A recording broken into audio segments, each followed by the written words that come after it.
ব্রহ্মাণ্ডের এক অন্ধকার কোণে যেখানে অসীম জগৎ আর গভীর সব রহস্য লুকিয়ে আছে। মানুষ প্রায়ই বলে সময় চলে যাবে এবং সবকিছু ঠিক হয়ে যাবে, কিন্তু এই দুনিয়ায় সময় নিজেই এক কাল হয়ে গেছে। এক কনস্টেলেশন যার দায়িত্ব ছিল এই পৃথিবীকে রক্ষা করা, সেই হয়ে উঠল এই পৃথিবীর ধ্বংসকারী। সে তার চোখ খুলল এবং রক্তের বৃষ্টি শুরু হয়ে গেল। আকাশ থেকে বিষ ছড়িয়ে পড়ল, পুরো পৃথিবী জ্বলে ছাই হয়ে গেল, সবকিছু কলুষিত এবং ধ্বংস হয়ে গেল। এই ধ্বংসযজ্ঞের সাক্ষী হয়েছিল ছোট্ট এক শিশু, জুকিং। তার পরিবার, গ্রাম এবং পুরো ভাগ্য এক ঝটকায় সেই কনস্টেলেশনের অর্ধেক পোড়া মুখের কারণে তার কাছ থেকে ছিনিয়ে নেওয়া হয়েছিল। সেদিন জুকিং ঠিক করেছিল সে কখনো সেই কনস্টেলেশনের সামনে হাঁটু গেড়ে বসবে না। প্রতিদিন বেঁচে থাকার লড়াই তার হৃদয়কে পাথরের মতো শক্ত করে দিয়েছিল।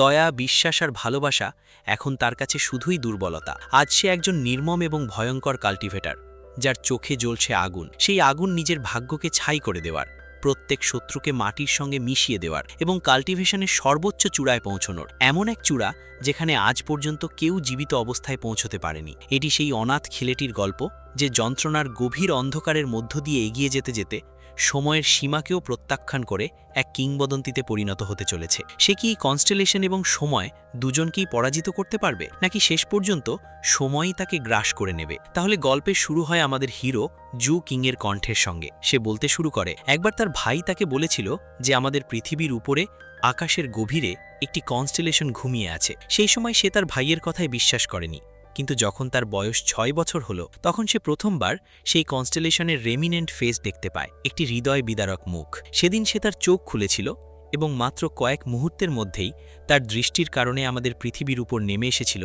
ভয়াবহ বিপর্যয়। তার চোখ থেকে নির্গত এনার্জি সামনে থাকা প্রতিটি জিনিসকে ধ্বংস করে দিয়েছিল, সেটা মানুষ হোক কিংবা মাটি। সবকিছু ছাই হয়ে আকাশের দিকে উড়ে যেতে শুরু করেছিল। মাত্র এক মুহূর্তের মধ্যেই আমার কাছে থাকা রৌনকও আকাশের কোথাও হারিয়ে গেল। আর বন্ধুরা, এবার আমাদের সরাসরি 7 বছর পরের গল্প দেখানো হয়। সেখানে আমরা দেখতে পাই ধ্বংস হয়ে যাওয়া টাইগো সিটিকে, যে কি নানগাংয়ের মরুভূমিতে অবস্থিত ছিল। এখন এখানে পড়ে আছে লাশ আর ঘুরে বেড়াচ্ছে ভয়ঙ্কর সব ক্রিয়েচার। আর সেখানেই আমাদের হিরো জু কিং নিজের পেটের ক্ষুধা মেটানোর জন্য সামনে আসা পোকামাকড়গুলো খাচ্ছিল। ঠিক তখনই তার সামনে একটি ভয়ঙ্কর বিস্ট উপস্থিত হয়। জু কিং তার ব্লেডের এক আঘাতেই সেটিকে মেরে ফেলে। সে বলে, 9 দিন আগে আমি আবারও সেই কনস্টেলেশনকে তার চোখ খুলতে দেখেছিলাম। তার দৃষ্টি যখন এই টাইগো সিটির উপর পড়ল, তখন মাত্র কয়েক মুহূর্তের মধ্যেই এই সিটি ধ্বংসস্তূপে পরিণত হয়ে গেল। প্রথমে এই সিটির উপর রক্তের বৃষ্টি হয়েছিল এবং সেই রক্তের সঙ্গে এসেছিল একটি এলিয়েন পয়জন। সেই অশুদ্ধ এনার্জি প্রতিটি জীবিত প্রাণীকে ভেতর থেকে কলুষিত করে দিয়েছিল। দিনের বেলায় এই সিটি মনস্টারদের এক শহরে পরিণত হয়েছিল এবং রাতের অন্ধকারে এখানে শয়তানদের রাজত্ব চলত।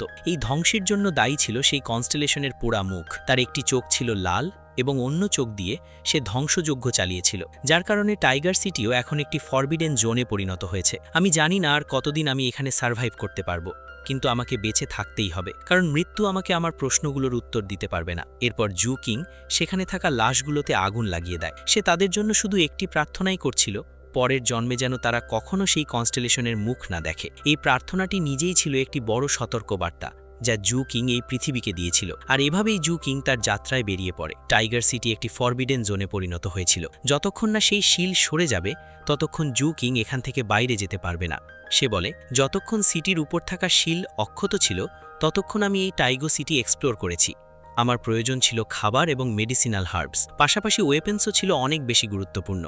এখানে যদি বেঁচে থাকতে হয় তাহলে মারতে জানতে হবে। কিন্তু টাইগো সিটি এখন মনস্টারদের দখলে, এমন সব মনস্টার যাদের কোনো এনশিয়েন্ট রেকর্ডেই উল্লেখ ছিল না। তাই জু কিংয়ের কাছে এখন মাত্র একটি অপশন রয়েছে, কোনোভাবে এই মনস্টারদের নজরে পড়া থেকে নিজেকে বাঁচিয়ে রাখা। এভাবেই শহরটি এক্সপ্লোর করতে করতে সে সিটি লর্ডের ম্যানশনে পৌঁছায়। সেখানে জু কিং সিটি লর্ডের একটি কাল্টিভেশন টেকনিক লাভ করে। এটিকে দ্য সি মাউন্টেন আর্ট বলা হতো। আসলে এটি ছিল একটি বেসিক কাল্টিভেশন টেকনিক। তাই এটি প্র্যাকটিস করার চেষ্টায় জু কিং না জানি কতবার নিজের জীবনকে ঝুঁকির মধ্যে ফেলেছিল। তবে এই ঝুঁকি নেওয়ার ফলে সে কিছুটা হলেও লাভবান হয়েছিল। শেষ পর্যন্ত সে একটি কাল্টিভেশন টেকনিক অর্জন করেছিল। কিন্তু এই চেষ্টার সময় জু কিং মনস্টারদের হাতেও আহত হয়ে যায়। তবে তার ভাগ্য ভালো ছিল যে সে একটি এলিক্সার পেয়ে যায়। ভাগ্যক্রমে সেই এলিক্সারের উপর এলিয়েন পয়জনের কোনো প্রভাব পড়েনি। জু কিং বলে, আমি নিজেও জানি না কিভাবে আমি সেই কনস্টেলেশনের দৃষ্টির মধ্যে সার্ভাইভ করতে পেরেছি, এবং এটা একবার নয় বরং দুবার ঘটেছে। সেই কনস্টেলেশনের দৃষ্টি শহরগুলোকে ধ্বংস করে দেয়, কিন্তু আজ পর্যন্ত সেটি আমার কোনো ক্ষতি করেনি। ঠিক তখনই জুকিং সেখান থেকে বেশ কিছুটা দূরে একটি পার্পেল লাইট দেখতে পায়। সে বেশ কয়েকদিন ধরেই এই আলো নিয়ে কৌতূহলী ছিল যে শেষ পর্যন্ত এটি কি জিনিস। একই সঙ্গে জুকিং সেই কনস্টেলেশনের দৃষ্টি সম্পর্কেও জানতে চেয়েছিল, কারণ স্বাভাবিকভাবেই সেই কনস্টেলেশন প্রতিদিন তার চোখ খুলত না। তাই জুকিং এর মতে এই সময়ের পার্থক্যটি জানা গুরুত্বপূর্ণ ছিল। এবার সে সেই পার্পেল লাইটের আলো অনুসরণ করতে করতে অনেক দূরে চলে যায়। সেখানে সে একটি ক্রিয়েচারের স্কেলিটন দেখতে পায় এবং তার পাশেই একজন লোককেও দেখতে পায়। সেই লোকটির মুখে পয়জনের কোনো প্রভাব দেখা যাচ্ছিল না। তাই জুকিং এর সন্দেহ হয় হয়তো লোকটি এখনও জীবিত। তবে বেশ কয়েকদিন ধরে তাকে পর্যবেক্ষণ করার পরও লোকটি কোনো নড়াচড়া করে না। তাই নিজের সন্দেহ নিশ্চিত করার জন্য জুকিং তার দিকে একটি পাথর ছুড়ে দেয়। এর ফলে লোকটি নিচে পড়ে যায়। তবে সেই পার্পেল অ্যামিথিস্ট তখনও জলজল করছিল। তাই জুকিং সেই ক্রিস্টালটি তুলে নেয়। আর জুকিং যেই অ্যামিথিস্টটি হাতে নিল, সঙ্গে সঙ্গেই মৃত লোকটির শরীর পুরোপুরি পচে গেল। অর্থাৎ এই অ্যামিথিস্টের আলোর কারণেই এতক্ষণ তার শরীরটি নিরাপদ ছিল। শুধু তাই নয়, জুকিং এর মনে পড়ল যখন সেই কনস্টেলেশনের অর্ধেক মুখ এই শহরের দিকে তাকিয়েছিল, তখনই শহরের মধ্যে এই পার্পেল লাইট দেখা দিয়েছিল। এবার জুকিং জানতে চাইল এই ক্রিস্টালটি কি তার ইনজুরিও হিল করতে পারবে। তাই সেখানে আহত অবস্থায় পড়ে থাকা একটি পাখির শরীরের মধ্যে সেই ক্রিস্টালটি ঢুকিয়ে দেয়। আর সেই অ্যামিথিস্টের এনার্জির কারণে যেন পাখিটির মধ্যে নতুন করে প্রাণ ফিরে আসে। তখন জুকিং দ্রুত সেই পার্পেল অ্যামিথিস্টটি পাখিটির শরীর থেকে বের করে নেয়। সে বুঝে গিয়েছিল যে এটি অত্যন্ত অসাধারণ একটি ক্রিস্টাল। এমন ট্রেজার তাকে অবশ্যই লুকিয়ে রাখতে হবে। তাই সে পার্পেল অ্যামিথিস্টটি সরাসরি নিজের ক্ষতের মধ্যে ঢুকিয়ে দেয়, যার ফলে জুকিং প্রচণ্ড যন্ত্রণা অনুভব করতে থাকে। শুধু তাই নয়, তার হৃদস্পন্দন দ্রুত হয়ে যায় এবং শরীরের মধ্যে রক্তের প্রবাহ দ্রুত হয়ে ওঠে। এরপর সে অনুভব করে যে পার্পেল ক্রিস্টালটি তার ইনজুরিগুলো হিল করেছে। একই সঙ্গে সেই অ্যামিথিস্ট তার মেরিডিয়ানগুলোকেও পুষ্ট করেছে। সে নিজের শরীরের মধ্যে প্রচুর স্পিরিচুয়াল এনার্জি অনুভব করতে শুরু করে। তাই এই সুযোগের সদ্ব্যবহার করার জন্য সে সরাসরি কাল্টিভেট করতে বসে যায়। সিটি লর্ডের ম্যানশন থেকে সে যে সি মাউন্টেন আর্ট পেয়েছিল, জুকিং সেটিরই প্র্যাকটিস করছিল। আর এবার আমাদের জুকিং এর মাইন্ড স্পেসের দৃশ্য দেখানো হয়। প্রথমে সেখানে পুরোপুরি অন্ধকার ছেয়েছিল। তারপর সেই অন্ধকারকে চিরে সেখানে দুটি চোখের আবির্ভাব ঘটে। একই সঙ্গে সে একটি টাইগারকেও দেখতে পাচ্ছিল। এবার আমাদের এই কাল্টিভেশন লেভেল সম্পর্কে জানানো হয়। আসলে এই সি মাউন্টেন আর্ট ছিল একটি বডি টেম্পারিং টেকনিক, যার মধ্যে মোট 10টি লেভেল রয়েছে। এটিকে চি কন্ডেনসেশনের 10টি লেভেলও বলা হতো। প্রতিটি লেভেল মাস্টার করার পর একজন কাল্টিভেটর একটি টাইগারের সমান শক্তি অর্জন করতে পারবে। 5টি টাইগারের শক্তি একত্রিত হলে তা একটি শাও তৈরি করবে। আর এই শাও পাহাড়কেও সরিয়ে দিতে পারত। দুটি শাও একত্রিত হলে এমন শক্তি তৈরি হয় যা সমুদ্রকেও স্থানান্তর করতে পারে। এই কারণেই এই টেকনিকের নাম ছিল সি মাউন্টেন আর্ট, অর্থাৎ এমন একটি মুভ যা সমুদ্র ও পাহাড়কে কাঁপিয়ে দিতে পারে। এরপর জুকিং তার সামনে থাকা টাইগারটির কপালে হাত দিয়ে স্পর্শ করে। আর সে এমনটা করতেই সেই টাইগার এনার্জিতে রূপান্তরিত হয়ে সরাসরি তার শরীরের মধ্যে প্রবেশ করে যায়। জুকিং সঙ্গে সঙ্গেই বুঝতে পারে যে সে চি কন্ডেনসেশনের প্রথম লেভেলে পৌঁছে গেছে। এখন তার মধ্যে একটি টাইগারের সমান শক্তি চলে এসেছে। নিজের এই অর্জনে সেও বেশ খুশি হয়ে যায়। এরপর সে দেখতে পায় যে রক্তের বৃষ্টি এখন থেমে গেছে। শুধু তাই নয়, ফরবিডেন জোনের ওপর তৈরি থাকা শিল্ডটিও নিজে থেকেই ডিসিপেট হয়ে যায়। অবশেষে সেই সময় এসে গেছে যখন জুকিং টাইগো সিটি থেকে বাইরে যেতে পারবে। এতে তার মনে স্বস্তি আসে। কিন্তু টাইগো সিটির ধ্বংসাবশেষ দেখে সে ইমোশনাল হয়ে পড়ে। সিটি এক্সপ্লোর করতে করতে সে একটি স্কুলে পৌঁছে যায় যেটি আগুনের লেলিহান শিখায় ঘেরা ছিল। একই সঙ্গে জুকিং সেখানে অনেকগুলো লাশ পড়ে থাকতে দেখে। তাই জুকিং সেই সব মৃতদেহ এক জায়গায় জড়ো করতে শুরু করে। সে বলে, এই স্কুলেই আমি কিছুটা জ্ঞান অর্জন করেছিলাম। আমার কাছে একটি টেকনিক ছিল এবং সম্ভবত সেই কারণেই আমি সার্ভাইভ করতে পেরেছিলাম। এভাবে কঙ্কালের স্তূপের পাশে সেই সমস্ত লাশও একত্র করে জুকিং সেগুলোর মধ্যে আগুন ধরিয়ে দেয়। সে কখনো ভাবেনি যে তার হাসি খুশিতে ভরা পৃথিবী একদিন এই ধ্বংসযজ্ঞের বলি হবে। এদিকে জুকিং যে আগুন জ্বালিয়েছিল সেটি ফরবিডেন জোনের স্ক্যাভেঞ্জার্সদের একটি দলও দেখতে পায়। স্ক্যাভেঞ্জার্সরা ছিল এমন একদল মানুষ যারা আবর্জনা ও ধ্বংসস্তূপের মধ্যে তাদের খাবার এবং বেঁচে থাকার জন্য প্রয়োজনীয় জিনিস খুঁজে বেড়াতো। তাদের নেতা ছিল মিস্টার লেই, যে চি কন্ডেনসেশনের 6 নম্বর লেভেলে ছিল। তবে এটি মিস্টার লেইয়ের আসল টিম ছিল না, বরং এটি একটি টেম্পোরারি টিম ছিল। ঠিক তখন তাদের সঙ্গে থাকা এক ব্যক্তি মিস্টার লেইকে বলতে শুরু করে যে সানিও ইতিমধ্যেই সেই জোনের দিকে চলে গেছে। এদিকে জুকিং সেই সমস্ত মৃত মানুষের জন্য প্রার্থনা করছিল। ঠিক তখনই স্ক্যাভেঞ্জার্সদের দলের সানিও সেখানে পৌঁছে যায়। এই লোকটি চি কন্ডেনসেশনের 2য় লেভেলের একজন কাল্টিভেটর, অর্থাৎ সে জুকিং এর থেকে এক লেভেল উপরে ছিল। সেখানে আসার সঙ্গে সঙ্গেই সে জুকিংকে বলতে শুরু করে, আমরা অবাক হয়ে ভাবছিলাম যে এই সিটিতে আমরা কোনো লাশ কেন খুঁজে পাচ্ছি না, আর এখন বুঝতে পারছি কোনো এক বোকা সেগুলো পুড়িয়ে দিয়েছে। জুকিং ও স্ক্যাভেঞ্জার্সদের সম্পর্কে জানতো। এটি এমন এক দল যারা জঙ্গলের আইন মেনে চলে, অর্থাৎ যে শক্তিশালী সেই সার্ভাইভ করবে। এই স্ক্যাভেঞ্জার্সদের কোনো নিয়মের মধ্যে বেঁধে রাখা যায় না এবং তাদের হাত সব সময় রক্তে রঞ্জিত থাকে। জুকিং তার গলার দিকে তাকিয়ে ভাবছিল, লোকটির গলা বেশ মোটা, অর্থাৎ আমি তাকে সহজে মেরে ফেলতে পারবো না। আর ঠিক তখনই সানিও বলতে শুরু করে, আমি পুরো 9 দিন ধরে রক্তের বৃষ্টি থামার অপেক্ষা করছিলাম, আর যেই শিল্ড ভ্যানিশ হয়ে গেল আমি সিটির মধ্যে এন্টার করি, কিন্তু আমি ভাবতেই পারিনি যে তুই আমাকে বিট করে আমার আগেই এখানে পৌঁছে যাবি। এখন তাড়াতাড়ি তুই এই মৃতদেহগুলো থেকে যে সমস্ত জিনিস কালেক্ট করেছিস সেগুলো আমার হাতে তুলে দে, তার বদলে হয়তো আমি তোর জীবন মাফ করে দিতে পারি। তখন জুকিং তার দিকে নিজের পাও ছুড়ে দিয়ে ভাবছিল হয়তো এই লোকটাকে মারতে একটু সময় লাগবে। আর সেই মুহূর্তেই জুকিং সরাসরি তার ওপর একটি লাথি মারে, যার ফলে সানিও রাগে ক্ষিপ্ত হয়ে ওঠে। এরই মধ্যে জুকিং নিজের টাইগার বের করে সরাসরি সানিওর পায়ের মধ্যে ঢুকিয়ে দেয়। এতে সানিও যন্ত্রণায় চিৎকার করতে শুরু করে। এরপর সে নিজের কুঠার ব্যবহার করে সরাসরি জুকিংয়ের ওপর আঘাত করে। তবে জুকিং পিছনের দিকে ছিটকে সরে যায়। এবার এই দুজন আরও লড়াই করতে যাচ্ছিল, কিন্তু তার আগেই মিস্টার লেই থামানোর আদেশ দেন। তিনি সানিওকে বোঝাচ্ছিলেন, সম্ভবত এই লোকটি এই টাউনেরই একজন সার্ভাইভার। এখানকার সবাই মারা গেছে, কিন্তু এই লোকটি বেঁচে গেছে। যদি সেই কনস্টেলেশন নিজেই এর ওপর দয়া দেখিয়ে থাকে, তাহলে তুমি কে যে তাকে মেরে ফেলবে? এই ফাইট এখানেই থামাও। এখন তুমি এই লোকটির ওপর আর কোনো আক্রমণ করবে না। কিন্তু সানিও তার কথাকে একদমই গুরুত্ব দিচ্ছিল না। তখন মিস্টার লেই রেগে গিয়ে তাকে জিজ্ঞাসা করেন, তুমি কি চাও আমি আবার আমার অর্ডারটা রিপিট করি? একই সঙ্গে অন্য স্ক্যাভেঞ্জাররাও সানিওকে বলতে থাকে, আমরা সবাই নিজেদের শক্তির ওপর ভরসা করে সার্ভাইভ করি, আর তুমি তো মাত্র সেকেন্ড লেভেলের একজন কাল্টিভেটর। তাহলে কি তুমি ষষ্ঠ লেভেলের মিস্টার লেইয়ের বিরুদ্ধে যাবে? তুমি জানো তো এর ফলে তোমাকে নিজের জীবনও হারাতে হতে পারে। এসব শুনে সানিও জুকিংকে বলতে থাকে, হয়তো আজকের দিনটা তোর জন্য লাকি ছিল, কিন্তু রাতের সময় অ্যালার্ট থাকিস। এরপর সে সেখান থেকে নিজের টিমের কাছে চলে যায়। একই সময় মিস্টার লেই জুকিংকেও তাদের টিমে জয়েন করার পরামর্শ দেন। সেখানেই জুকিং কোনো উত্তর না দিয়ে তাদের পেছনে রওনা হয়ে যায়। সে শুধু এটুকুই জানত যে এই লোকটি তাকে সাহায্য করছে। তবে এই বিষয়টি সানিওর একদমই ভালো লাগছিল না। যাকে সে মেরে ফেলতে চেয়েছিল সেই লোকটি এখন তার টিমের মেম্বার হয়ে গেছে। এরপর জুকিং এই স্ক্যাভেঞ্জারদের নিয়ে সিটি লর্ডের ম্যানশনে পৌঁছে যায়। সে তাদের জানায় যে এখান থেকে তারা অনেক লুটের জিনিস পেতে পারে। তখন মিস্টার লেই সবাইকে আলাদা হয়ে সার্চ করার অর্ডার দেন। অন্যদিকে সানিও ঠিক করে নিয়েছিল যে আজ রাতে সুযোগ পেলেই সে জুকিংয়ের কাজ শেষ করে দেবে। আর জুকিংও বিষয়টি বুঝে গিয়েছিল, তাই সে হঠাৎ সেখান থেকে অদৃশ্য হয়ে যায়। সানিও যখন তাকে খুঁজছিল তখন তার নজর পড়ে জুকিংয়ের ওপর, যে তাকে খুব সতর্কতার সঙ্গে পর্যবেক্ষণ করছিল। এরপর জুকিং সেখান থেকে চলে যায়। আসলে জুকিং চেয়েছিল সানিও যেন তাকে ফলো করে, আর ঠিক সেটাই হয়। সানিও চুপচাপ তার পেছনে বেরিয়ে যায়। বিষয়টি মিস্টার লেইও বুঝতে পারেন যে এই ছেলেটি খুব চালাকি করে সানিওকে নিজের পেছনে আসতে বাধ্য করেছে। এদিকে সানিও সিটি লর্ডের ম্যানশনের একটি নির্দিষ্ট লোকেশনে পৌঁছে যায়। সে বলতে থাকে, সম্ভবত চি কন্ডেনশনের প্রথম লেভেলের এই ছেলেটি একা একা আমার কাছে ক্ষমা চাইতে চায়। তাই তুই যদি আমার সামনে মাথা নত করিস, তাহলে হয়তো আমি তোকে ক্ষমা করে দিতে পারি। ঠিক তখনই জুকিং সেখান থেকে লাফিয়ে লাফিয়ে সরাসরি সানিওর পায়ে আক্রমণ করে। একই সঙ্গে সে তার ফ্লাইং নিডেলও সানিওর দিকে ছুড়ে দেয়। তবে সানিও নিজের ওয়েপেন ব্যবহার করে খুব সহজেই সেটিকে কাউন্টার করে ফেলে।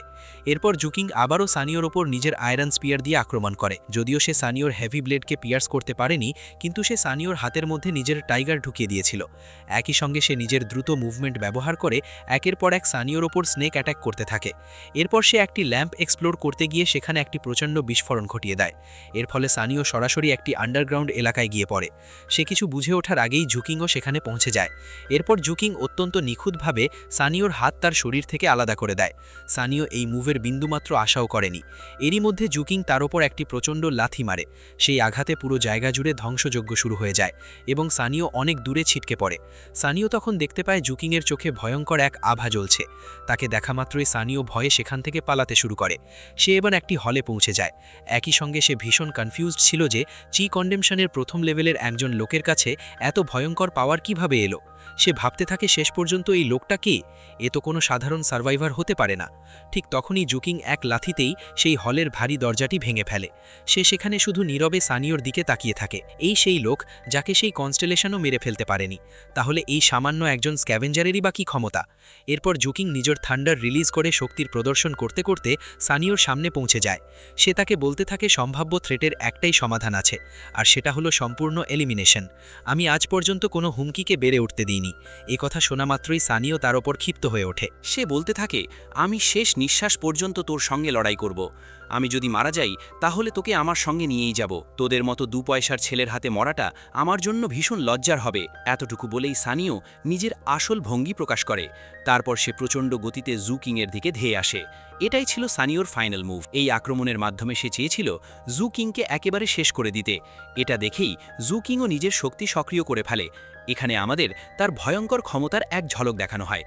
এরপর সেই সীমাহীন শক্তিকে ব্যবহার করে জুকিং নিজের ব্লেড সরাসরি সানিওর শরীরে বসিয়ে দেয়। আক্রমণটি এতটাই ভয়ঙ্কর ছিল যে পুরো হলঘর তার মুক্ত হওয়া এনার্জিতে ভরে যায়। আর এভাবেই জুকিং সেই লোকটিকে সিটি লর্ডের সিংহাসনের উপর বসিয়ে দেয়। তার গলায় জুকিংয়ের আয়রন স্পিয়ার বিদ্ধ হয়ে গিয়েছিল, কিন্তু সানিও তখনও জীবিত ছিল। সে ভীষণ যন্ত্রণায় ছটফট করতে করতে জুকিংকে বলতে থাকে, প্লিজ আমাকে ছেড়ে দাও। কিন্তু জুকিং সরাসরি তার মুখের ওপর আক্রমণ করে। সানিওর মুখ বন্ধ করার জন্য সে নিজের ড্যাগার সরাসরি তার গলার ভেতরে ঢুকিয়ে দেয়। অন্যদিকে মিস্টার লেই তখনও সানিওকে খুঁজছিলেন। ঠিক তখন তাদের সঙ্গে থাকা মেয়েটি তাকে বলতে শুরু করে যে সে সানিওকে ম্যানশনের ভেতরে ঢুকতে দেখেছিল, কিন্তু সেখানে তাকে আর খুঁজে পাওয়া যায়নি। এদিকে সানিও মাটিতে ছটফট করতে করতে শ্বাস নেওয়ার জন্য সংগ্রাম করছিল, কিন্তু এখন তার মুখ থেকে আর কোনো শব্দ বের হবে না। ওদিকে মিস্টার লেইয়ের দলের অন্য সদস্যরা বলতে শুরু করে, আমরা না সানিওকে খুঁজে পাচ্ছি, না সেই ছেলেটাকে, দুজনেই উধাও হয়ে গেছে। তাহলে আমরা এখান থেকে বেরিয়ে যাই না কেন? যাই হোক, আর কিছুক্ষণ পরেই এখানে অন্ধকার নেমে আসবে, আর এই জায়গাটা একদমই নিরাপদ নয়। তবে মিস্টার লেই এখনও সেখান থেকে চলে যাওয়ার জন্য প্রস্তুত ছিলেন না। তিনি নিজের টিমকে আদেশ দেন, তোমরা বাইরে গিয়ে আমার জন্য অপেক্ষা করো, আমি অল্প কিছুক্ষণের মধ্যেই ফিরে আসব। এদিকে জুকিং অত্যন্ত নিষ্ঠুরভাবে সানিওকে নির্যাতন করতে করতে ইশারায় বোঝাচ্ছিল যে তাকে মুখ বন্ধ রাখতে হবে। এভাবেই এক ভয়াবহ পরিণতির মাধ্যমে সানিওর মৃত্যু হয়। আসলে জুকিংয়ের এনার্জির প্রভাবে তার শরীর প্রায় পুরোপুরি ধ্বংস হয়ে গিয়েছিল। কিছুক্ষণ পর মিস্টার লেই সেখানে পৌঁছান। তিনি দেখতে পান সিংহাসনের উপর প্রচুর রক্ত পড়ে আছে, অর্থাৎ সানিও ইতোমধ্যেই মারা গেছে। আর সেই সিংহাসনের পেছনে আমরা জুকিংকে দেখতে পাই, যে মিস্টার লেইয়ের কাছ থেকে লুকিয়েছিল। সানিও মিস্টার লেইয়ের দলের একজন সদস্য ছিল, তাই জুকিং জানত না মিস্টার লেই তার সঙ্গে কেমন আচরণ করবেন। ঠিক তখনই মিস্টার লেই সেখান থেকে বেরিয়ে যেতে যেতে বলতে শুরু করেন, তুমি কতদিন ধরে এই ফরবিডেন জোনে বাস করছো কে জানে, এখানে এলিয়েন পয়জন বৃষ্টির মতো ঝরে পড়ে, তাই তোমার শরীরেও নিশ্চয়ই সেই বিষের চিহ্ন রয়েছে। যদি এই বিষ আরও ছড়িয়ে পড়ে তাহলে তুমিও মিউটেট হয়ে যাবে, আর মিউটেশনের পর তোমার মৃত্যু অবশ্যম্ভাবী। বলো তো বাচ্চা, তুমি কি আমার সঙ্গে এখান থেকে বাইরে যেতে চাও? যদি চাও তাহলে আমার পেছনে চলে এসো। তার কথা শুনে জুকিংও কিছুটা অবাক হয়ে যায়। সে তো সবে তার দলের একজন সদস্যকে হত্যা করেছে, তারপরও সবকিছু জেনেও মিস্টার লেই তাকে সাহায্য করতে চাইছেন। এদিকে আমাদের দেখানো হয় যে জুকিংয়ের হাতের উপর এলিয়েন পয়জনের মিউটেশন ইতোমধ্যেই শুরু হয়ে গেছে। এই কারণেই সে মিস্টার লেইয়ের সঙ্গে যাওয়ার সিদ্ধান্ত নেয়। তবে সে শুধু মিস্টার লেইয়ের সঙ্গেই থাকবে, পুরো টিমের সঙ্গে নয়, কারণ জুকিং কেবল এই একজন মানুষকেই বিশ্বাস করত। এরপর মিস্টার লেই হলঘর থেকে বেরিয়ে আসেন এবং দেখতে পান জুকিংও তার কথা মেনে তাকে অনুসরণ করে বাইরে চলে এসেছে। জুকিং তাকে একটি প্রশ্ন করেছিল, আমি কি আপনার সঙ্গে থেকে বেঁচে থাকতে পারবো? কিন্তু এর জবাবে মিস্টার লেই শুধু নীরব থাকেন। এরপর আমাদের জুকিংয়ের অতীতের স্মৃতিগুলো দেখানো হয়। সে তার সবকিছু হারিয়েছিল। সেই কনস্টেলেশনের তাণ্ডব তার পরিবার, তার বন্ধু সবকিছুকে তার কাছ থেকে কেড়ে নিয়েছিল। সে নিজের বাড়ি হারিয়েছিল, নিজের মানুষগুলোকে হারিয়েছিল, আর ছোটবেলা থেকেই তাকে শিখতে হয়েছিল যে এই পৃথিবীতে দয়া এবং দুর্বলতার কোনো স্থান নেই। যদি বেঁচে থাকতে হয় তাহলে তাকে শক্তিশালী হতে হবে। এভাবেই জুকিংয়ের গল্প শুরু হয়। সেই নরকের মতো পৃথিবীতে নিজের জীবন বাঁচানোর জন্য, নিজের ভাগ্য পরিবর্তন করার জন্য এবং সত্যকে জানার জন্য যাত্রা শুরু করে। সে জানতে চেয়েছিল আকাশে দেখা যাওয়া সেই কনস্টেলেশনের মুখ আসলে কি। ছোটবেলা থেকেই সে দেখেছে দুর্বলদের পোকামাকড়ের মতো পিষে ফেলা হয়, এমনকি একটি ছোট শিশুর প্রতিও কেউ দয়া দেখায়নি। আর সেই কারণেই সেই নিষ্পাপ শিশুটিকে আয়রন স্পিয়ার হাতে তুলে নিতে হয়েছিল। একসময় তার মনে হয়েছিল বেঁচে থাকারই বাকি লাভ, সে তো ইতোমধ্যেই সবকিছু হারিয়ে ফেলেছে। আর এই কারণেই সে সেই আয়রন স্পিয়ার দিয়ে নিজের জীবন শেষ করতে যাচ্ছিল। কিন্তু ঠিক তখনই একটি ছোট মেয়ে সেখানে এসে তাকে কিছু খাবার অফার করেছিল। সেই এক মুহূর্তেই মৃত্যুর চিন্তা তার মাথা থেকে দূর হয়ে যায়। আর এখন জুকিং সেই সমস্ত লোকদের শেষ করে দিয়েছে, যারা কেবলমাত্র সেই ছোট্ট মেয়েটির হাত থেকে খাবার ছিনিয়ে নেওয়ার জন্য তাকে হত্যা করেছিল। তখন সে বুঝতে পারে এই পৃথিবীতে জীবন খুবই মূল্যবান, আর মৃত্যু এখানে খুবই সস্তা। জুকিংও এই নিষ্ঠুর পৃথিবীরই একটি অংশ হয়ে গিয়েছিল, আর এভাবেই সে নিজেকে বাঁচিয়ে রাখতে থাকে। শক্তিই ছিল তার আগামী দিনের একমাত্র আশা। মিস্টার লেই তাকে বলেছিলেন, এই বিশৃঙ্খল পৃথিবীতে তোমার হৃদয় পাথরের মতো কঠিন হতে হবে, আর তোমার হাত হতে হবে তলোয়ারের মতো ধারালো। যে রক্তের পথে হাঁটতে পারবে সেই বেঁচে থাকতে পারবে। প্রতিবার তোমাকে শেষ পর্যন্ত বেঁচে থাকার চেষ্টা করতে হবে, যাতে তুমি তোমার শত্রুকে মূর্তে দেখে তার মুখের ওপর হাসতে পারো, কিন্তু কখনোই নিজের মানবতাকে পুরোপুরি ভুলে যেও না। তোমাকে যেমন নির্মম হতে হবে, তেমনি একজন মানুষও হতে হবে। এখানে আমরা ছোট্ট জুকিংকে দেখতে পাই, যে সেই কনস্টেলেশনকে বুড়ো আঙুল দেখাচ্ছে, আর আজও সেই কনস্টেলেশনকে বুড়ো আঙুল দেখিয়েছে, কারণ এত শক্তিশালী এবং ভয়ঙ্কর হওয়া সত্ত্বেও সেই কনস্টেলেশন জুকিংকে হত্যা করতে পারেনি। এখন জুকিংও মিস্টার লেইর দলের একটি অংশ হয়ে গেছে। তারা দুজন শুধু একে অপরকে পর্যবেক্ষণ করত। তারা দুজনই একে অপরের কাছে এক অমীমাংসিত রহস্য। এখন দেখার বিষয়, কে সবার আগে কার রহস্যের সমাধান করতে পারে। এখানেই এই এপিসোডের সমাপ্তি ঘটে। দেখার জন্য সবাইকে অসংখ্য ধন্যবাদ। বিদায়।